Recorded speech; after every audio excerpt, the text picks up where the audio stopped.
ದಿನವೂ ಗಲ್ಫ್ ರಾಷ್ಟ್ರಗಳಲ್ಲಿ ಯುದ್ಧ ಜೋರಾಗಿದೆ. ಸೌದಿ ಅರೇಬಿಯಾದಲ್ಲಿರುವ ನ್ಯೂಕ್ಲಿಯರ್ ಪ್ಲಾಂಟ್ಗಳ ಮೇಲೆ ಇರಾನ್ ಟಾರ್ಗೆಟ್ ಇಟ್ಟಿದೆ. ಸೋಲಾರ್ ಪ್ಲಾಂಟ್ಗಳ ಮೇಲೆ ಇರಾನ್ ದಾಳಿಗೆ ಸಿದ್ಧತೆ ಮಾಡ್ತಾ ಇದ್ದು, ಸಬೆಲ್, Ali, Barakah, Mohammed bin Rashid ಪ್ಲಾಂಟ್ಗಳನ್ನೇ ಇರಾನ್ ಗುರಿಯಾಗಿಸಿದೆ. ಇರಾನ್ಗೆ ಅಮೆರಿಕ ಭೂಸೇನೆ ಏನಾದರೂ ನುಗ್ಗಿಸಿದ್ರೆ ನಾವು ಸುಮ್ಮನಿರಲ್ಲ, ಸೋಲಾರ್ ಪ್ಲಾಂಟ್ಗಳ ಮೇಲೆ ದಾಳಿ ಮಾಡ್ತೇವೆ ಅಂತ ಎಚ್ಚರಿಕೆ ಕೊಟ್ಟಿದ್ದಾರೆ.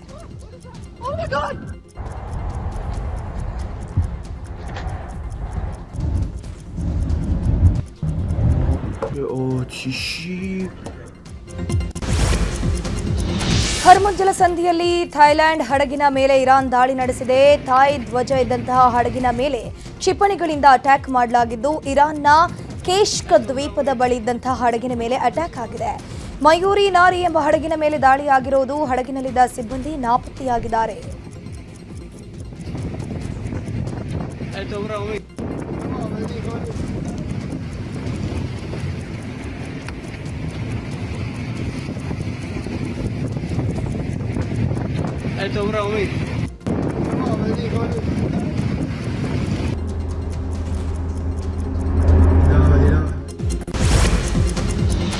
ಮಧ್ಯಪ್ರಾಚ್ಯದಲ್ಲಿ 28ನೇ ದಿನದ ಯುದ್ಧ ಹಿನ್ನೆಲೆ ಇಸ್ರೇಲ್ ಮೇಲೆ ಇರಾನ್ ನಿರಂತರ ದಾಳಿ ಮಾಡ್ತಾ ಇದೆ. ಅದರಲ್ಲೂ ಇಸ್ರೇಲ್ ಮೇಲೆ ಹಾರಿಸಿದ ಕ್ಷಿಪಣಿಯಲ್ಲಿ ಭಾರತದ ಹೆಸರು ನಮೂದಾಗಿದೆ. ಥ್ಯಾಂಕ್ ಯು ಇಂಡಿಯಾ ಎಂದು ಬರೆದು ಅಟ್ಯಾಕ್ ಮಾಡಲಾಗಿದೆ. ಸದ್ಯ ಇರಾನ್ ನಡೆ ವಿರುದ್ಧ ಜಾಗತಿಕ ಮಟ್ಟದಲ್ಲಿ ಭಾರೀ ಚರ್ಚೆ ಆಗ್ತಾ ಇದೆ. ಲೆಬನಾನ್ ಮೇಲೆ ಇಸ್ರೇಲ್ ನಿರಂತರವಾಗಿ ದಾಳಿಯನ್ನ ಮಾಡ್ತಾ ಇದೆ. ಈ ಮಧ್ಯೆ ಲೆಬನಾನ್ನಲ್ಲಿರುವಂತಹ ಹಿಜ್ಬುಲ್ಲಾಗಳು ಇಸ್ರೇಲ್ ಮೇಲೆ ಡ್ರೋನ್ ದಾಳಿಯನ್ನ ಮಾಡಿದ್ದಾರೆ. ಇಸ್ರೇಲ್ ಸೇನೆಯ ಯುದ್ಧ ಟ್ಯಾಂಕರ್ ಮೇಲೆ ಡ್ರೋನ್ ದಾಳಿ ಮಾಡುವ ದೃಶ್ಯವನ್ನ ಹಿಜ್ಬುಲ್ಲಾ ರಿಲೀಸ್ ಮಾಡಿದೆ. FVP ಡ್ರೋನ್ ಇಸ್ರೇಲ್ ಟ್ಯಾಂಕ್ ಅನ್ನ ಹುಡುಕಿ ಬಂದು ಅದಕ್ಕೆ ಡಿಕ್ಕಿ ಹೊಡೆದಿದೆ. ಕದನ ವಿರಾಮ ವಿಚಾರವಾಗಿ ಮಧ್ಯಸ್ಥಿಕೆ ವಹಿಸುವುದಾಗಿ ಹೇಳಿದ್ದ ಪಾಕಿಸ್ತಾನ ನಡೆಗೆ ಇರಾನ್ ಆಕ್ರೋಶವನ್ನ ವ್ಯಕ್ತಪಡಿಸಿದೆ. ಅಮೆರಿಕ ಪರ ಪಾಕಿಸ್ತಾನ ನಡೆ ಇದೆ. ಪಾಕಿಸ್ತಾನ ಡಬಲ್ ಗೇಮ್ ಆಟ ಆಡ್ತಾ ಇದೆ. ಹೀಗಾಗಿ ನಾವು ಯಾವುದೇ ಕಾರಣಕ್ಕೂ ಯುದ್ಧ ನಿಲ್ಲಿಸಲ್ಲ ಅಂತ ಇರಾನ್ ಮತ್ತೊಮ್ಮೆ ತನ್ನ ನಿಲುವನ್ನ ಸ್ಪಷ್ಟಪಡಿಸಿದೆ. ಯುದ್ಧದ ಎಫೆಕ್ಟ್ನಿಂದ ಲಾಕ್ಡೌನ್ ಪರಿಸ್ಥಿತಿ ಇಲ್ಲ. ದೇಶವನ್ನ ಲಾಕ್ಡೌನ್ ಮಾಡುವ ಅಗತ್ಯವಿಲ್ಲ. ಲಾಕ್ಡೌನ್ ಅನ್ನೋದು ಕೇವಲ ವದಂತಿ ಅಷ್ಟೇ ಅಂತ ಕೇಂದ್ರ ಸರ್ಕಾರ ಸ್ಪಷ್ಟಪಡಿಸಿದೆ. ಈ ಬಗ್ಗೆ ಕೇಂದ್ರದ ಪೆಟ್ರೋಲಿಯಂ ಸಚಿವ ಹರ್ದೀಪ್ ಸಿಂಗ್ ಪುರಿ ಮಾಹಿತಿಯನ್ನು ಕೊಟ್ಟಿದ್ದು, ದೇಶದಲ್ಲಿ ತೈಲ, ಗ್ಯಾಸ್ಗೆ ಏನೂ ಸಮಸ್ಯೆ ಆಗೋದಿಲ್ಲ. ಪ್ರಧಾನಿ ಮೋದಿ ಎಲ್ಲ ಮುನ್ನೆಚ್ಚರಿಕಾ ಕ್ರಮ ವಹಿಸಿದ್ದಾರೆ. ನಮ್ಮ ವಿದೇಶಾಂಗ ನೀತಿ ಅತ್ಯುತ್ತಮವಾಗಿದೆ. ಭಾರತದ ವ್ಯವಹಾರಿಕ ಸಂಬಂಧ ಉತ್ತಮವಾಗಿದೆ. ಗಲ್ಫ್ ರಾಷ್ಟ್ರಗಳಿಂದ ಗ್ಯಾಸ್, ತೈಲ ಬರ್ತಾನೆ ಇದೆ ಅಂತ ಎಕ್ಸ್ನಲ್ಲಿ ಪೋಸ್ಟ್ ಹಾಕಿ ಮಾಹಿತಿಯನ್ನು ಹಂಚಿಕೊಂಡ್ರು. ಬಾಗಲಕೋಟೆ ನಗರದಲ್ಲಿ ಪೆಟ್ರೋಲ್ ಅಭಾವ ಶುರುವಾಗಿದೆ. ನಗರದ ಬಹುತೇಕ ಪೆಟ್ರೋಲ್ ಬಂಕ್ಗಳಲ್ಲಿ ನೋ ಸ್ಟಾಕ್ ಬೋರ್ಡ್ ಹಾಕಲಾಗಿದೆ. ಕೇವಲ ಡೀಸೆಲ್ ಮಾತ್ರ ಲಭ್ಯವಾಗಿದ್ದು, ಜಿಯೋ ಪೆಟ್ರೋಲ್ ಬಂಕ್ನಲ್ಲಿ ಮಾತ್ರ ಪೆಟ್ರೋಲ್ ಲಭ್ಯವಿದೆ. ಬರೋಬ್ಬರಿ 200 ರೂಪಾಯಿ ಮಿತಿಯೊಳಗೆ ಮಾತ್ರ ಪೆಟ್ರೋಲ್ ಇದ್ದು, ಒಬ್ಬೊಬ್ಬರಿಗೆ ಇದನ್ನು ನೀಡಲಾಗ್ತಾ ಇದೆ. ಡೀಸೆಲ್ ಕೂಡ 1,000 ರೂಪಾಯಿ ಮಿತಿಯೊಳಗೆ ಮಾತ್ರ ಸಿಗ್ತಾ ಇದ್ದು, ಸಮಯಕ್ಕೆ ಸರಿಯಾಗಿ ಸರಬರಾಜು ಆಗದ ಹಿನ್ನೆಲೆ ಸಮಸ್ಯೆ ಉಂಟಾಗಿದೆ.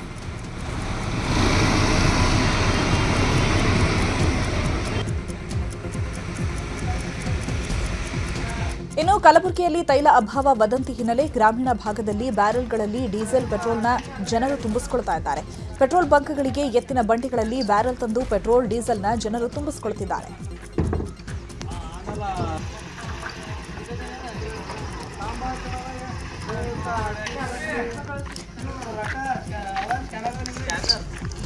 ಇನ್ನು ಪೆಟ್ರೋಲ್, ಡೀಸೆಲ್ ಸಿಗಲ್ಲ ಎಂಬ ವದಂತಿಯಿಂದಾಗಿ ಜನರು ಕ್ಯಾನ್ಗಳಲ್ಲಿ ಪೆಟ್ರೋಲ್ ತುಂಬಿಸಿಕೊಳ್ತಿದ್ದಾರೆ. ಹೀಗಾಗಿ ಇನ್ಮುಂದೆ ಕ್ಯಾನ್ಗಳಲ್ಲಿ ಪೆಟ್ರೋಲ್ ತುಂಬಿಸಿಕೊಂಡ್ರೆ ಕಾನೂನು ಕ್ರಮ ಆಗುತ್ತೆ ಅಂತ ಮಂಡ್ಯ ಡಿಸಿ ಡಾಕ್ಟರ್ ಕುಮಾರ್ ಎಚ್ಚರಿಕೆ ಕೊಟ್ಟಿದ್ದಾರೆ. ಸಾರ್ವಜನಿಕರು ಆತಂಕ ಪಡಬೇಕಿಲ್ಲ. ಪೆಟ್ರೋಲ್ ಬಂಕ್ನಲ್ಲಿ ಕ್ಯಾನ್ನಲ್ಲಿ ತುಂಬಿಸ್ತಾ ಇರುವ ದೂರು ಬಂದಿದೆ. ಕ್ಯಾನ್ನಲ್ಲಿ ತುಂಬಿಸೋದು ಸರಿಯಲ್ಲ. ಕ್ಯಾನ್ನಲ್ಲಿ ಯಾರಾದರೂ ತುಂಬಿಸಿದ್ರೆ ಕ್ರಮ ಆಗುತ್ತೆ ಅಂತ ಹೇಳಿದರು. ಸಾರ್ವಜನಿಕರು ಇದರ ಬಗ್ಗೆ ಯಾವುದೇ ರೀತಿಯ ಆತಂಕ ಪಡೋ ಅವಶ್ಯಕತೆ ಇಲ್ಲ. ನಿನ್ನೆನೂ ಕೂಡ ಇಬ್ಬರು ನಮಗೆ ದೂರುಗಳನ್ನು ಕೊಟ್ಟಿದ್ದಾರೆ. ಪೆಟ್ರೋಲ್ ಬಂಕ್ಗಳಲ್ಲಿ ಕ್ಯಾನಲ್ಲಿ ತುಂಬಿಸಿ ಕಳಿಸ್ತಾ ಇದ್ದಾರೆ ಅಂತೇಳಿ, ಅಂಥ ಪೆಟ್ರೋಲ್ ಬಂಕ್ ಅವರ ವಿರುದ್ಧನೂ ಕೂಡ ನಾವು ಕ್ರಮವನ್ನು ಕೈಗೊಳ್ತೇವೆ. ಯಾವುದೇ ಕಾರಣಕ್ಕೂ ಕೂಡ ಅದು ಭಾಳಷ್ಟು ಅನ್ಸೇಫು. ಕ್ಯಾನಲ್ಲಿ ತುಂಬಿಸಿ ಕಳಿಸೋ ಅಂಥದ್ದು ಎಲ್ಲ ದೃಷ್ಟಿಕೋನಗಳಿಂದಲೂ ಕೂಡ ಅದು ಅಷ್ಟು ಸುರಕ್ಷಿತ ಅಲ್ಲ. ಆ ದೃಷ್ಟಿಯಿಂದ ನಾವು ಈಗಾಗಲೇ JD ಫುಡ್ ಅವರಿಗೆ ನೋಡಲ್ ಆಫೀಸರ್ ಅಂತ ಮಾಡಿ ಪೆಟ್ರೋಲ್ ಬಂಕ್ ಅವ್ರಿಗೆ ಕರೆದು ಅವರಿಗೆ ಸಭೆಯನ್ನು ಮಾಡಿ ಸೂಚನೆಯನ್ನು ಕೊಟ್ಟಿದ್ದೇವೆ. ಪೆಟ್ರೋಲ್ ಬಂಕ್ ಅವ್ರ ಮೇಲೆ ಸೂಕ್ತ ಕ್ರಮವನ್ನು ಕೈಗೊಳ್ತೇವೆ. ಮತ್ತು ಗ್ಯಾಸಿಗೆ ಸಂಬಂಧಪಟ್ಟಂತೆ ನಮಗೆ ಟೋಟಲ್ ಅನಿಲ ಗ್ಯಾಸ್ ಏನು ಮನೆಗೆ ಸಂಬಂಧಪಟ್ಟಂತೆ ಸರಿಸುಮಾರು ನಮಗೆ 11,500 ಪ್ರತಿನಿತ್ಯ ನಮಗೆ ಬೇಕು. ಅದಕ್ಕೆ ಸಂಬಂಧಪಟ್ಟಂತೆ 3 ಕಂಪ್ನಿಗಳ ಮೂಲಕ ನಮಗೇನು ಇಂಡೆಂಟ್ ರೈಸ್ ಮಾಡಿದ್ದೇವೆ, ಅದಕ್ಕೆ ಆ್ಯಸ್ ಆನ್ ಟುಡೇ ಏನು ನಮಗೆ ಸ್ಟಾಕ್ ಅವಶ್ಯಕತೆ ಇದೆ ಅದು ಅಗತ್ಯತೆಗೆ ಅನುಗುಣವಾಗಿದೆ. ಏನೂ ಶಾರ್ಟೇಜ್ ಇಲ್ಲ. ಹಾಗಾಗಿ ಸಾರ್ವಜನಿಕರು ಆತಂಕ ಪಡೋ ಅವಶ್ಯಕತೆ ಇಲ್ಲ. ಸಾರ್ವಜನಿಕರು ಇನ್ನು ಚಿಕ್ಕಬಳ್ಳಾಪುರದಲ್ಲೂ ಕೂಡ ಜನರು ಪೆಟ್ರೋಲ್ ಬಂಕ್ಗಳಲ್ಲಿ ಕ್ಯಾನ್ ಬಾಟಲ್ಗಳಲ್ಲಿ ಪೆಟ್ರೋಲ್ನ ತುಂಬಿಸ್ಕೊಂಡು ಹೋಗೋದನ್ನು ನಿಷೇಧ ಮಾಡಲಾಗಿದೆ. ಭಾರತ್ ಪೆಟ್ರೋಲಿಯಂ ಬಂಕ್ನಲ್ಲಿ ಹೊಸ ರೂಲ್ಸ್ ತಂದಿದ್ದು ಬಾಟಲ್, ಡ್ರಮ್, ಕ್ಯಾನ್ಗಳಲ್ಲಿ ಪೆಟ್ರೋಲ್ ತುಂಬಿಸಿಕೊಳ್ಳೋದನ್ನು ನಿಷೇಧ ಮಾಡಲಾಗಿದೆ.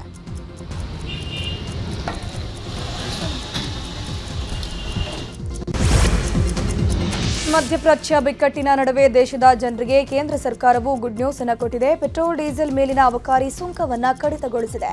ಪೆಟ್ರೋಲ್ ಮೇಲಿನ ಸುಂಕ 13 ರೂಪಾಯಿಯಿಂದ 3 ರೂಪಾಯಿಗೆ ಮತ್ತು ಡೀಸೆಲ್ ಮೇಲಿನ ಅಬಕಾರಿ ಸುಂಕವನ್ನು 10 ರೂಪಾಯಿಯಿಂದ ಶೂನ್ಯಕ್ಕೆ ಇಳಿಕೆ ಮಾಡಿದೆ. ಯುದ್ಧದ ಬಿಕ್ಕಟ್ಟಿನಿಂದ ಭಾರತೀಯ ತೈಲ ಕಂಪನಿಗಳು ಎದುರಿಸುತ್ತಿರುವಂತಹ ನಷ್ಟವನ್ನು ಸರಿದೂಗಿಸೋಕೆ ಕೇಂದ್ರ ಸರ್ಕಾರ ಈ ನಿರ್ಧಾರವನ್ನು ಕೈಗೊಂಡಿದೆ.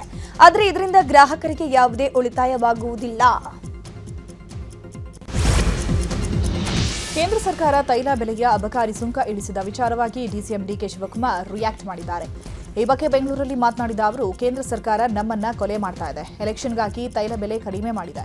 ಕಂಪನಿಯವರು ಕೂಡ ಜಾಸ್ತಿ ಮಾಡಿದ್ದಾರೆ. ಇವತ್ತು 3 ಗಂಟೆಗೆ ಸುರ್ಜೇವಾಲಾ ಬರ್ತಾರೆ.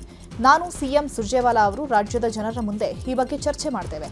ಇನ್ನು ಇದೇ ವಿಚಾರವಾಗಿ ಗೃಹ ಸಚಿವ ಪರಮೇಶ್ವರ್ ಕೂಡ ಪ್ರತಿಕ್ರಿಯಿಸಿದ್ದಾರೆ. ಭಾರತ ಸರ್ಕಾರ ನಮ್ಮನ್ನ ಕೊಲೆ ಮಾಡ್ತಾ ಇದೆ.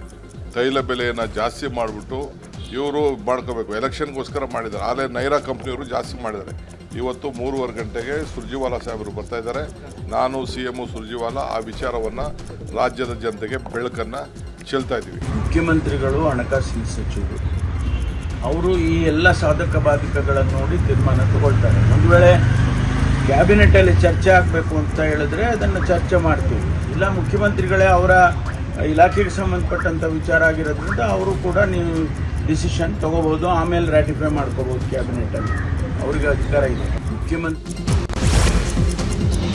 ಮಧ್ಯಪ್ರಾಚ್ಯದಲ್ಲಿ ಯುದ್ಧ ಸಂಘರ್ಷ ವಿಚಾರವಾಗಿ ಚರ್ಚಿಸೋಕೆ ಪ್ರಧಾನಿ ನರೇಂದ್ರ ಮೋದಿ ಇಂದು ಎಲ್ಲ ರಾಜ್ಯಗಳ ಸಿಎಂಗಳ ಸಭೆ ಕರೆದಿದ್ದಾರೆ. ಆದರೆ ಮೋದಿ ಜೊತೆಗಿನ ಸಭೆಗೆ ಸಿಎಂ ಸಿದ್ದರಾಮಯ್ಯ ಗೈರಾಗೋ ಸಾಧ್ಯತೆ ಇದೆ. ಆಹಾರ ಸಚಿವ ಎಚ್ ಮುನಿಯಪ್ಪ ಈ ಸಭೆಯಲ್ಲಿ ಭಾಗವಹಿಸಲಿದ್ದಾರೆ. ಮಧ್ಯಪ್ರಾಚ್ಯ ರಾಷ್ಟ್ರಗಳಲ್ಲಿ ಯುದ್ಧ ಹಿನ್ನೆಲೆ ಜಾಗತಿಕ ಮಾರ್ಕೆಟ್ನಲ್ಲಿ ರೂಪಾಯಿ ಮೌಲ್ಯ ಕುಸಿತ ಕಂಡಿದೆ. ಅಮೆರಿಕನ್ ಡಾಲರ್ ಎದುರು ಭಾರತದ ರೂಪಾಯಿ ಮೌಲ್ಯ 94ಕ್ಕೆ ಇಳಿಕೆಯಾಗಿದೆ. ಮಧ್ಯಪ್ರಾಚ್ಯದಲ್ಲಿ ನಡೀತಾ ಇರುವ ಸಂಘರ್ಷದ ಪರಿಣಾಮವಾಗಿ ರೂಪಾಯಿ ಈ ವರ್ಷ ಆರಂಭದಲ್ಲೇ ಮೌಲ್ಯ ಕಳೆದುಕೊಳ್ತಾ ಇದೆ. ಗ್ಯಾಸ್ ಸಿಲಿಂಡರ್ಗಿಂತ ನಮಗೆ ಒಲೆನೇ ಬಹಳ ಚೆನ್ನಾಗಿದೆ ಅಂತ ಕೊಪ್ಪಳದ ಖಾನಾವಳಿ ಮಾಲೀಕ ಗುದ್ನೇಯ ಸ್ವಾಮಿ ಹೇಳಿದ್ದಾರೆ. ಕೊಪ್ಪಳದ ಗಂಜ್ ಪ್ರದೇಶದಲ್ಲಿರುವ ಖಾನಾವಳಿಯಲ್ಲೂ ಸಿಲಿಂಡರ್ ಸಮಸ್ಯೆ ಕುರಿತಾಗಿ ಮಾತನಾಡಿದ ಮಾಲೀಕರು, ಒಲೆಯಲ್ಲಿ ಕುದ್ದಷ್ಟು ಅಡುಗೆ ಸಿಲಿಂಡರ್ನ್ಯಾಗ ಕುದಿಯೋದಿಲ್ಲ. ನಾವು 25 ವರ್ಷದಿಂದ ಸೌದೆ ಒಲೆಯಲ್ಲೇ ಅಡುಗೆ ಮಾಡ್ತಿದ್ವಿ. ಈಗ 1 ವರ್ಷದಿಂದ ಅಡುಗೆ ಅನಿಲ ಬಳಸ್ತಿದ್ವಿ. ಈಗ ಸಿಲಿಂಡರ್ ಸಿಗೋದಿಲ್ಲ, ಹೀಗಾಗಿ ಮತ್ತೆ ಒಲೆಯಲ್ಲೇ ಅಡುಗೆ ಮಾಡ್ತಿದ್ದೀವಿ. ಒಲೆಯಲ್ಲಿ ಮಾಡುವ ಅಡುಗೆ ರುಚಿ ಹಾಗೂ ಬೇಗ ಆಗತ್ತೆ ಅಂತ ಹೇಳಿದ್ರು. ಗ್ಯಾಸ್ ನಿರ್ಣಯಮಾನ ಆಗಿ ಹೋಗ್ಬೇಕು ಸರ್. ನಮ್ಗೆ ಮೊದಲಾಗಿ ಹೆಂಗಿತ್ತು ಅದ ಚಲೋ ಐತಿ. ಯಾಕಂದ್ರೆ ಅಡಿಗೆ ಚೆನ್ನಾಗಾಗುತ್ತೆ ಇದ್ರ ಮೇಲೆ, ಆರೋಗ್ಯಕ್ಕೆ ಒಳ್ಳೇದೈತೆ. ನಾವು ಬೇರೆ ಕಡೆಗಳಿಂದ ತಯಾರು ಮಾಡ್ತೇವೆ ಅಡಿಗೆನ. ಇದರಿಂದ ಉಂಡಾರಿಗೇನು ಆರೋಗ್ಯಕ್ಕೆ ಒಳ್ಳೇದಾಗುತ್ತೆ ಸರ್. ಆಮೇಲೆ ಇದು ಅಡಿಗೆ ಚೆನ್ನಾಗಿ ಬೆನೀತಿ. ಒಂದು ವರ್ಷ ಬಳಸಿವಿ ಸರ್. ನಾವು 25 ವರ್ಷದೊಳಗೆ 1 ವರ್ಷ ಗ್ಯಾಸ್ ಬಳಸಿರೋದು. ಇವಾಗ ಇಲ್ಲ ಅಂದ್ಬಿಟ್ರೆ ನಮ್ಮ ಉದ್ಯೋಗ ನಾವು ಒಲೆ ಮೇಲೆ ಮಾಡ್ತೇವೆ ಸರ್. ಕಟ್ಟಿಗೆ ಹಳೆ ಮನೆ ಹಳ್ಳಿಯಲ್ಲಿ ಸಿಗ್ತಾವೆ ಸರ್. ಮನೆ ಕೆಡಿ ಬರ್ತಾರಲ್ಲ ಅವನ್ನ ತಂದು ಅಲ್ಲಿ ಹೇಳಿಬಿಡ್ತೀವಿ, ತಂದು ಹಾಕ್ತಾರೆ ಸರ್. ಟನ್ ಗಟ್ಟಲೆ ಹಾಕ್ತಾರೆ. ಟನ್ನಿಗೆ 3,000, 3,500 ಹಿಂಗೆ ಎತ್ತು ಕಮ್ಮಿ ಆಗತ್ತೆ ಸರ್. ಇಲ್ಲಿ ಬರೀ ನಮ್ಗೆ ಬರೋದು ಲೇಬರ್ಸ್, ಬಡ ಜನ. ಗ್ಯಾಸಿಗೆ ಇದಕ್ಕೆ ಸಂಬಂಧ ಇಲ್ಲ ಬಿಡ್ರಿ ಸರ್. ಗ್ಯಾಸ ಲೇಟ್ ಆಗುತ್ತೆ ಅಡಿಗೆ ನಮ್ಗೆ. ಇದ್ರ ಮ್ಯಾಗ ಆಗ್ಲತ್ತಾಗತ್ತೆ ಸರ್ ಕಟ್ಟಿಗೆ ಮೇಲೆ ಗ್ಯಾಸ್. ಯುದ್ಧದಿಂದಾಗಿ ಭಾರತದಲ್ಲಿ ತೈಲ ಅಭಾವತೆ ಉಂಟಾಗಿದೆ. ದೇಶದ ಹಲವೆಡೆ LPG ಸಿಲಿಂಡರ್ ಕೊರತೆ ಉಂಟಾಗಿದೆ. ಈ ಮಧ್ಯೆಯೇ ಸಿಲಿಂಡರ್ ಕಳ್ಳತನ ಕೂಡ ಹೆಚ್ಚಾಗಿದೆ. ಹೈದರಾಬಾದ್ನ ಅಲ್ಕಾಪುರ್ ಟೌನ್ಶಿಪ್ ಬಳಿಯ ನರಸಿಂಗಪುರಿಯಲ್ಲಿ ಹಾಡಹಗಲೇ ಸಿಲಿಂಡರ್ ಕಳ್ಳತನ ಮಾಡಿದ್ದಾರೆ. ಮನೆ ಮುಂದೆ ನಿಲ್ಲಿಸಿದ್ದ ಸಿಲಿಂಡರ್ ತುಂಬಿದ ವಾಹನದಿಂದ 1 ಸಿಲಿಂಡರ್ ಕದ್ದು ಕಳ್ಳರು ಬೈಕ್ನಲ್ಲಿ ಎಸ್ಕೇಪ್ ಆಗಿದ್ದಾರೆ. ಕಳ್ಳತನದ ದೃಶ್ಯ ಸಿಸಿಟಿವಿಯಲ್ಲಿ ಕ್ಯಾಪ್ಚರ್ ಆಗಿದೆ.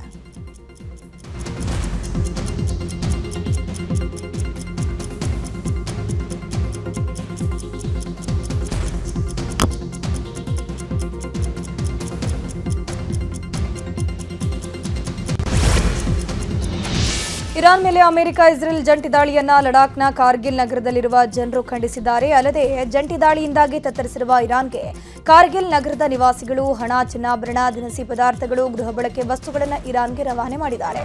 ಅಲ್ಲದೆ ಇರಾನ್ ಪರ ಘೋಷಣೆಗಳನ್ನು ಕೂಗಿದ್ದಾರೆ.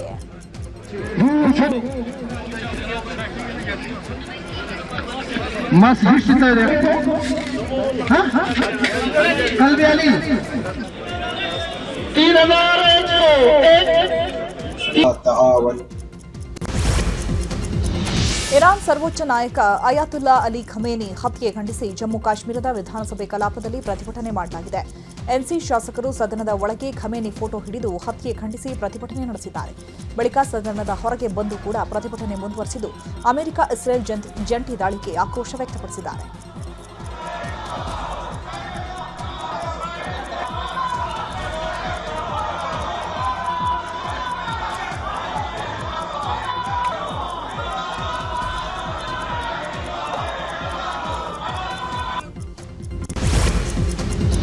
ಜಮ್ಮು ಮತ್ತು ಕಾಶ್ಮೀರ ವಿಧಾನಸಭೆ ಕಲಾಪದಲ್ಲಿ ಭಾರೀ ಹೈಡ್ರಾಮಾ ನಡೆದು ಹೋಗಿದೆ. ಸದನದಲ್ಲಿ ಕಾಂಗ್ರೆಸ್ನ ಶಾಸಕರು ಪ್ರಧಾನಿ ಮೋದಿ ವಿರುದ್ಧ ಘೋಷಣೆಗಳನ್ನು ಕೂಗಿದ್ದಾರೆ.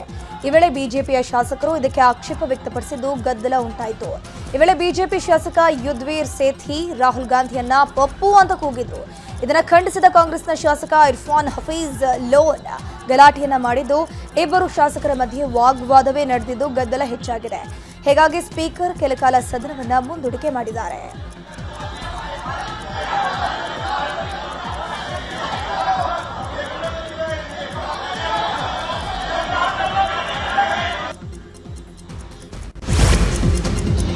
ಸದನದಲ್ಲೂ ಐಪಿಎಲ್ ಟಿಕೆಟ್ ಹವಾ ಜೋರಾಗಿದೆ. ಟಿಕೆಟ್ಗಾಗಿ ಬಿಜೆಪಿ ಶಾಸಕರು, ಕಾಂಗ್ರೆಸ್ ಶಾಸಕರು ಬೇಡಿಕೆ ಇಟ್ಟಿದ್ದಾರೆ. ಈ ಬಗ್ಗೆ ಪ್ರತಿಪಕ್ಷ ನಾಯಕ ಆರ್ ಅಶೋಕ್ ಮಾತನಾಡಿದ್ದು, ನಾವು ಒಂದು ಟಿಕೆಟ್ಗೆ ಅಂಗಲಾಚಬೇಕು. ನನ್ನ ಹೆಸರಲ್ಲಿ ಟಿಕೆಟ್ ಕಳಿಸ್ತಾರೆ, ಅದರಲ್ಲಿ ನನ್ನ ಹೆಂಡತಿನೂ ಕಳಿಸೋಕ್ಕಾಗಲ್ಲ, ಮಗನನ್ನು ಕಳಿಸೋಕ್ಕಾಗಲ್ಲ ಅಂತ ಹೇಳಿದರು. ಕಾಂಗ್ರೆಸ್ ಶಾಸಕ ವಿಜಯಾನಂದ ಕಾಶಪ್ಪನವರು ಕೂಡ ಮಾತನಾಡಿದ್ದು, ಎಂಎಲ್ಎಗಳಿಗೆ ಒಂದು ಟಿಕೆಟ್ ಕೊಡ್ತಾರೆ, ಅದು ಸಾಮಾನ್ಯ ಗ್ಯಾಲರಿಯಲ್ಲಿ ಹೋಗಿ ಕೂತ್ಕೊಳ್ಬೇಕು. ಎಂಎಲ್ಎಗಳು ಕೂರಲು ಪ್ರತ್ಯೇಕ ಅವಕಾಶ ಮಾಡಿಕೊಡಿ ಅಂತ ಹೇಳಿದರು. ಇನ್ನು ಬಿಜೆಪಿಯ ಅಶ್ವಥ್ ನಾರಾಯಣ್ ಮಾತನಾಡಿದ್ದಾರೆ. ಈ ವೇಳೆ ಮಧ್ಯಪ್ರವೇಶಿಸಿದ ಸ್ಪೀಕರ್ ಯುಟಿ ಖಾದರ್, ಸರ್ಕಾರ ಇದರ ಬಗ್ಗೆ ಗಂಭೀರವಾಗಿ ಪರಿಗಣಿಸಬೇಕು, ಕೂಡಲೇ ಕೆಎಸ್ಸಿಎ ಅವರನ್ನ ಕರೆದು ಮಾತನಾಡಬೇಕು ಅಂತ ಹೇಳಿದರು. ಮೊದಲೆಲ್ಲ ಇತ್ತು ಟಿಕೆಟ್ಗೆ ಅಂಗಲಾಚಬೇಕು, ಆ ಸ್ಥಿತಿ ತಂದಿದ್ದಾರೆ. ಮಾನ್ಯ ಅಧ್ಯಕ್ಷರಿಗೆ ಒಂದು ಟಿಕೆಟ್ಗೆ MLAಗಳಿಗೆ ಕೊಡಲ್ಲ ಸರ್ ಹೆಂಗ್ ಮಾಡ್ಬಿಟ್ಟಿದ್ದಾರೆ ಅಂದ್ರೆ ನನ್ನ ಹೆಸರು ಮೇಲೆ ಕಳಿಸ್ತಾರೆ. ನಾನು ಯಾರನ್ನೂ ಕಳ್ಸಂಗಿಲ್ಲ, ನನ್ನ ಹೆಂಡತಿನೂ ಕಳ್ಸಂಗಿಲ್ಲ, ನನ್ನ ಮಗನೂ ಕಳ್ಸಂಗಿಲ್ಲ, ಯಾರನ್ನೂ ಕಳ್ಸಲ್ಲ. ಯಾಕಂದ್ರೆ ಗೊತ್ತು ಇವ್ರ MLAಗಳು ಯಾರು 90% ಬರಲ್ಲ, ಅದನ್ನು ಮಾರಾಟ ಮಾಡ್ಕೊಂಡ್ಬಿಡ್ತಾರೆ. ಡಾಕ್ಟ್ರೇ ಸರ್ ನಿಮ್ ಪರವಾಗಿ ಸರ್ MLAಗಳಿಗೆ ಒಂದು ಟಿಕೆಟ್ ಕೊಡ್ತಾರೆ, ಅದು ಯಾವ್ದು ಗ್ಯಾಲರಿ ಗೊತ್ತಾ? ಕೆಳಗಡೆ ಅಲ್ಲಿ ಇವರು ಹೋಗೋ ಕಡೆ ಕುತ್ಕೋಬೇಕು ನಾವು ಹೋಗಿ. ಮೊದ್ಲೆಲ್ಲ ಇತ್ತು ಸರ್, ಯಾರು ಟಿಕೆಟ್ ಕೊಡ್ತಾ ಇದ್ರು ಕಡ್ಡಾಯವಾಗಿ, ಯಾರು ಟಿಕೆಟ್ ಕೊಡ್ತಾ ಇದ್ರು MLAಗಳಿಗೆ ಒಂದು ಕುಂದ್ರಕ್ಕೆ ಒಂದು ಅವಕಾಶ ಮಾಡಿ ಕೊಡಿಸಿ ಸರ್. ಏನ್ ನಾವು ನಮ್ಮ ಮಕ್ಕಳು ಹೋಗ್ಬೇಕಂತಾರೆ, ನಮ್ಮ ಮನೆಯಲ್ಲಿ ಹೋಗ್ಬೇಕಂತಾರೆ, ಅವ್ರಿಗೆಲ್ಲ ಅವಕಾಶ ಬೇಡವಾ? ಇಷ್ಟು ಸುಂದರವಾಗಿ ಬೆಂಗಳೂರು ಮಾಡ್ತಾ ಇದೀರಿ ನೀವು, ಅದು ಸ್ಟೇಡಿಯಂ ಕೂಡ ಮಾಡಿ ಹೊಸದು, ಬಟ್ ಇಲ್ಲಿ ಟಿಕೆಟ್ ಆದ್ರೂ ಕೊಡ್ಸಕ್ ಹೇಳಿ ಸರ್. ಎಷ್ಟು ಜನ ನಾವು ಹೋಗ್ಬೇಕು ಅಂತೀವಿ, ನಮ್ಗೆ ಅಲ್ಲಿ ಹೋದ್ರೆ ಮರ್ಯಾದೆ ಇಲ್ಲ, ಅಲ್ಲಿ ಹೋಗಿ ಎಲ್ಲೋ ಕೂರಿಸ್ತಾರೆ ನಮ್ಮನ್ನ. ಕೆಳಗಡೆ ಹೋಗಿ ಒಂದು ಸಪರೇಟ್ ಲಾಂಚ್ ಮಾಡಿ ನಮಗೆ MLAಗಳಿಗೆ ಮಂತ್ರಿಗಳಿಗೆ ಕೊಡೋಕೊಂದು ಅವಕಾಶ ಮಾಡಿ ಕೊಡಿಸಿ ಸರ್. ಶಾಸಕರಿಂದ ಐಪಿಎಲ್ ಟಿಕೆಟ್ಗಾಗಿ ಬೇಡಿಕೆ ವಿಚಾರವಾಗಿ ಬೆಂಗಳೂರಲ್ಲಿ ಡಿಸಿಎಂ ಡಿಕೆ ಶಿವಕುಮಾರ್ ಪ್ರತಿಕ್ರಿಯಿಸಿದ್ದಾರೆ. ಶಾಸಕರಿಗೆ ಟಿಕೆಟ್ ಕೇಳೋಕೆ ಹಕ್ಕಿದೆ, ಅವರು ಕೂಡ ವ್ಯವಸ್ಥೆಯ ಹಾಗೂ ಸರ್ಕಾರದ ಒಂದು ಭಾಗವಾಗಿದ್ದಾರೆ. ನಾವು ಅವರಿಗೆ ಭರವಸೆ ನೀಡಿದ್ದೇವೆ ಅಂತ ಹೇಳಿದರು. ಇದೇ ವೇಳೆ ಟಿಕೆಟ್ ವಿಷಯದಲ್ಲಿ ತೇಜಸ್ವಿ ಸೂರ್ಯ ಹೇಳಿಕೆ ವಿಚಾರವಾಗಿ ಮಾತನಾಡಿದ ಅವರು, ತೇಜಸ್ವಿ ಸೂರ್ಯ ಅವರ ಪಕ್ಷದ ನಾಯಕರಿಗೆ ಜ್ಞಾನ ನೀಡಲಿ, ನಮಗಲ್ಲ ಅಂತ ಹೇಳಿದರು. Because they are the part of the system, they are part of the government, and we have to, earlier also some respect has been given to all of them. But now with lot of difficulty, with all the pressures only, we have permitted them. Though I may be a member, that is a different question as my personal capacity. But now I speak to the chairman, president and those people. I wanted to see that our MLAs will be accommodated. I think today I am on the job. The MLAs have right because ಇದೇ ವಿಚಾರವಾಗಿ ಗೃಹ ಸಚಿವ doctor G Parameshwar ಮಾತನಾಡಿದ್ದು, ಶಾಸಕರು ticket ಕೇಳೋದ್ರಲ್ಲಿ ತಪ್ಪೇನೂ ಇಲ್ಲ ಅಂತ ಹೇಳಿದರು. ಅವರು ಕೇಳೋದ್ರಲ್ಲಿ ಏನು ತಪ್ಪಿಲ್ಲ, ಆದರೆ ಗೌರ್ಮೆಂಟ್ ಎಷ್ಟರ ಮಟ್ಟಿಗೆ ಗೌರ್ಮೆಂಟಿನ ಇನ್ವಾಲ್ವ್ಮೆಂಟ್ ಅದರಲ್ಲಿ ಇರುತ್ತೆ ಅನ್ನೋದು ಪ್ರಶ್ನೆ. ನಾವು ಇಲ್ಲಿಯವರೆಗೂ ಗೌರ್ಮೆಂಟ್ ಸರ್ಕಾರ ನೇರವಾಗಿ ಯಾವುದೇ ರೀತಿಯಲ್ಲಿ ನಾವು ಇನ್ವಾಲ್ವ್ ಆಗ್ತಿಲ್ಲ. ನಾವು ಆ ಕಮಿಟಿಯವರಿಗೆ ಹೊಸ ಕಮಿಟಿ ಆಗಿದೆ KC ಅವರಿಗೆ ತಿಳಿಸಿದೆ ರೆಕಮೆಂಡೇಶನ್ ಈ ಥರ ಇದೆಯಪ್ಪ, ನೀವು ಇಲ್ಲ ಅಂದರೆ ಇದನ್ನೆಲ್ಲ ನೀವು ಮಾಡೋದಿಲ್ಲ ಅಂದರೆ ನಾವು ಪರ್ಮಿಷನ್ ಕೊಡೋಕ್ಕೆ ಬರೋದಿಲ್ಲ ಅಂತ ಹೇಳಿದ್ಮೇಲೆ ಅವರೆಲ್ಲ ಮಾಡಿದ್ದಾರೆ. ಈಗ ಅವರು ಕೇಳೋದಕ್ಕೆ ತಪ್ಪಿಲ್ಲ, ಸದನದಲ್ಲಿ ಅವ್ರು ಕೇಳಿರೋದು ತಪ್ಪಿಲ್ಲ. ಆದರೆ KSCನವರಾಗಲಿ RCBನವರಾಗಲಿ ಯಾವ ರೀತಿ ಅದನ್ನು ಮಾಡ್ತಾರೆ ಅಥವಾ ಯಾವ ರೀತಿ ಟಿಕೆಟ್ಸ್ನಾಗಲಿ ಅಥವಾ ಪಾಸಸ್ ಆಗಲಿ ಕೊಡೋದಕ್ಕೆ ಅವರು ಕ್ರಮ ತಗೋಬೇಕು. ಅವರು ಈ ಮಧ್ಯೆ ವಿಧಾನಸೌಧಕ್ಕೆ ಆಗಮಿಸಿದ ಕೆಎಸ್ಸಿ ಅಧ್ಯಕ್ಷ ವೆಂಕಟೇಶ್ ಪ್ರಸಾದ್ IPL ಉದ್ಘಾಟನಾ ಪಂದ್ಯಕ್ಕೆ ಸಿಎಂ ಸಿದ್ದರಾಮಯ್ಯ ಅವರನ್ನ ಆಹ್ವಾನ ಮಾಡಿದ್ದಾರೆ. ಇದೇ ವೇಳೆ ಶಾಸಕರ ಬೇಡಿಕೆ ಕುರಿತು ಚರ್ಚೆ ಆಗಿದೆ ಎನ್ನಲಾಗಿದೆ. ಪಕ್ಷಾತೀತವಾಗಿ ಶಾಸಕರು ತಮಗೆ ಹಾಗೂ ತಮ್ಮ ಕುಟುಂಬಸ್ಥರಿಗೆ IPL ಪಂದ್ಯದ ಉಚಿತ ಟಿಕೆಟ್ಗಳನ್ನು ಕೊಡಬೇಕು ಅಂತ ಬೇಡಿಕೆ ಇಟ್ಟಿದ್ದಾರೆ. ಅಲ್ಲದೆ ಶಾಸಕರಿಗೆ ಜನಸಾಮಾನ್ಯರ ಜೊತೆ ಕೂರೋಕ್ಕಾಗೋದಿಲ್ಲ, ವಿಶೇಷ ಗ್ಯಾಲರಿ ಸ್ಥಾಪಿಸಬೇಕು ಅಂತಲೂ ಬೇಡಿಕೆ ಇಟ್ಟಿದ್ದಾರೆ. ಈ ಬಗ್ಗೆಯೂ ಚರ್ಚೆ ಆಗಿದೆ ಎನ್ನಲಾಗಿದೆ. ಬಾಗಲಕೋಟೆಯಲ್ಲಿ ಉಪಚುನಾವಣೆಯ ನೀತಿ ಸಂಹಿತೆ ಉಲ್ಲಂಘನೆಯಾಗಿದೆ. 2 ಪ್ರತ್ಯೇಕ ಪ್ರಕರಣದಲ್ಲಿ ದಾಖಲೆ ಇಲ್ಲದೆ ಸಾಗಿಸಿದ್ದ 12,37,000 ಹಣವನ್ನು ಜಪ್ತಿ ಮಾಡಲಾಗಿದೆ. ದನ್ನೂರು ಚೆಕ್ಪೋಸ್ಟ್ನಲ್ಲಿ ವಾಹನ ತಪಾಸಣೆ ವೇಳೆ 2 ಬೊಲೆರೋ ಕಾರಲ್ಲಿ ದಾಖಲೆ ಇಲ್ಲದೆ ಸಾಗ್ತಾ ಇದ್ದಂತಹ ಹಣ ಪತ್ತೆಯಾಗಿದ್ದು SIT ತಂಡದಿಂದ ಹಣ ಸೀಸ್ ಮಾಡಲಾಗಿದೆ. ಬಾಗಲಕೋಟೆಯಲ್ಲಿ ಉಪಚುನಾವಣೆ ಸಮರ ಜೋರಾಗಿದೆ. ಬಾಗಲಕೋಟೆಯ ಕಿಲ್ಲಾ ಗಲ್ಲಿಯಲ್ಲಿ ಮಾಜಿ ಸಚಿವ ಶ್ರೀರಾಮುಲು ಪ್ರಚಾರ ಕೈಗೊಂಡಿದ್ದು, ಪ್ರಚಾರಕ್ಕೆ ತೆರಳಿದ ವೇಳೆ ರಾಮುಲು ಮುಂದೆ ಮಹಿಳೆಯರು ಗೋಳು ತೋಡ್ಕೊಂಡಿದ್ದಾರೆ. 28 ವರ್ಷದಿಂದ ಬಾಡಿಗೆ ಮನೆಯಲ್ಲಿದ್ದೀವಿ, ನಮ್ಮನ್ನ ಈಗ ಬಾಡಿಗೆ ಮನೆಯಿಂದ ಹೊರಹಾಕ್ತಿದ್ದಾರೆ. ಮುಳುಗಡೆ ಪ್ರದೇಶದಲ್ಲಿ ಬಾಡಿಗೆ ಇದ್ದವರಿಗೆ ನಿವೇಶನ ನೀಡಿದ್ದಾರೆ, ನಮ್ಗಿದುವರೆಗೂ ನಿವೇಶನ ನೀಡಿಲ್ಲ ಅಂತ ಮಹಿಳೆಯರು ಗೋಳಾಡಿದ್ದಾರೆ. ಇದಕ್ಕೆ ಶ್ರೀರಾಮುಲು ಏನು ಸ್ಪಂದಿಸದೆ ಹೊರಟು ಹೋಗಿದ್ದಾರೆ.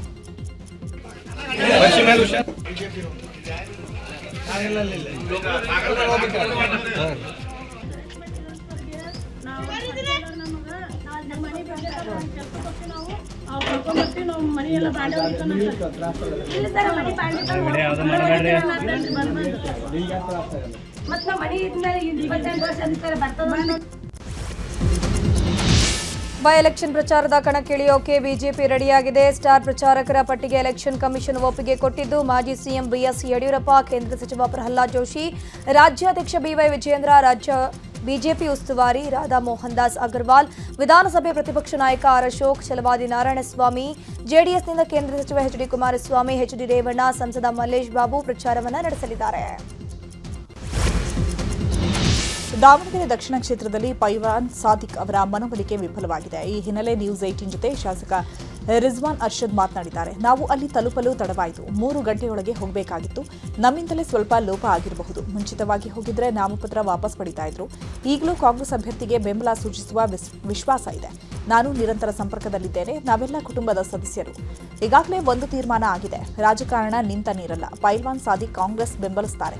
11 ಜನ ಬಂಡಾಯ ಅಭ್ಯರ್ಥಿಗಳು ನಾಮಪತ್ರ ವಾಪಸ್ ಪಡೆದಿದ್ದಾರೆ. ನಮ್ಮ ಸಮುದಾಯದ ಮುಖಂಡರ ಜೊತೆಗೂ ಸಂಪರ್ಕದಲ್ಲಿದ್ದೇವೆ ಅಂತ ಶಾಸಕ ರಿಜ್ವಾನ್ ಅರ್ಷದ್ ಹೇಳಿದ್ದಾರೆ. ನಾವಲ್ಲಿ ತಲುಪೋದಕ್ಕೆ ತಡ ಆಯಿತು. 3 ಗಂಟೆ ಸಮಯ, ಕೊನೆ ಸಮಯದ ಒಳಗಡೆ ಹೋಗಬೇಕಾಗಿತ್ತು. ಸ್ವಲ್ಪ ತಡ ಆಯಿತು. ಸೊ ನ್ಯಾಚುರಲಿ ಆ ಟೈಮ್ ಆದ ನಂತರ ವಿಡ್ರಾ ಮಾಡೋಕ್ಕೆ ಬರೋದಿಲ್ಲ. ಆದರೆ ನಾವು ಅವ್ರನ್ನ ಮಾತಾಡಿದ್ದೀವಿ. ಅವರು ನಮ್ಮ ಪಕ್ಷದ ಒಬ್ಬ ಮುಖಂಡರು, ದೀರ್ಘಕಾಲ ನಮ್ಮ ಪಕ್ಷದಲ್ಲೇ ಇದ್ದು ರಾಜಕಾರಣ ಮಾಡಿರ್ತಕ್ಕಂಥವ್ರು.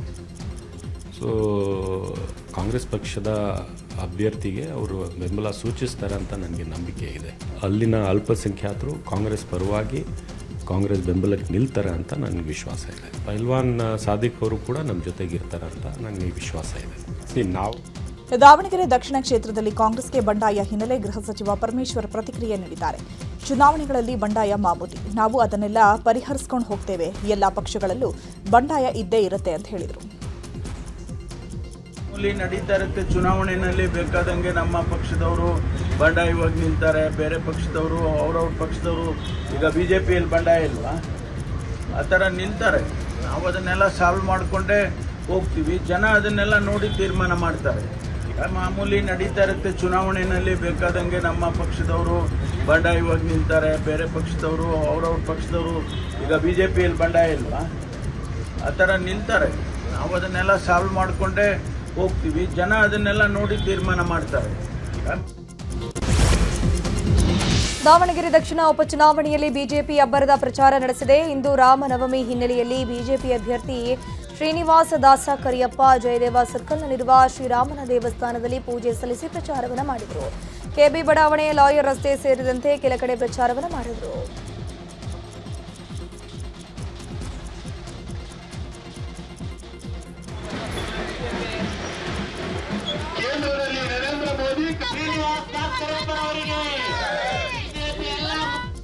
ದಾವಣಗೆರೆ ದಕ್ಷಿಣದಲ್ಲಿ ಉಪಸಮರ ಅಖಾಡ ರಂಗೇರಿದೆ. ಕಾಂಗ್ರೆಸ್ ತೊರೆದು ಬಿಜೆಪಿ ಸೇರ್ಪಡೆಯಾದ ಯುವಕರಿಂದ ಉರುಳು ಸೇವೆಯನ್ನ ಮಾಡಲಾಗಿದೆ. ದಾವಣಗೆರೆ ಶಕ್ತಿ ದೇವತೆ ದುರ್ಗಾಂಬಿಕಾ ದೇವಸ್ಥಾನದಲ್ಲಿ 20ಕ್ಕೂ ಅಧಿಕ ಯುವಕರು ಉರುಳು ಸೇವೆಯನ್ನ ಮಾಡಿದ್ದಾರೆ. ಬಿಜೆಪಿ ಅಭ್ಯರ್ಥಿ ಶ್ರೀನಿವಾಸ ದಾಸ ಕರಿಯಪ್ಪ ಗೆಲುವಿಗಾಗಿ ಪ್ರಾರ್ಥನೆಯೂ ಮಾಡಲಾಗಿದೆ.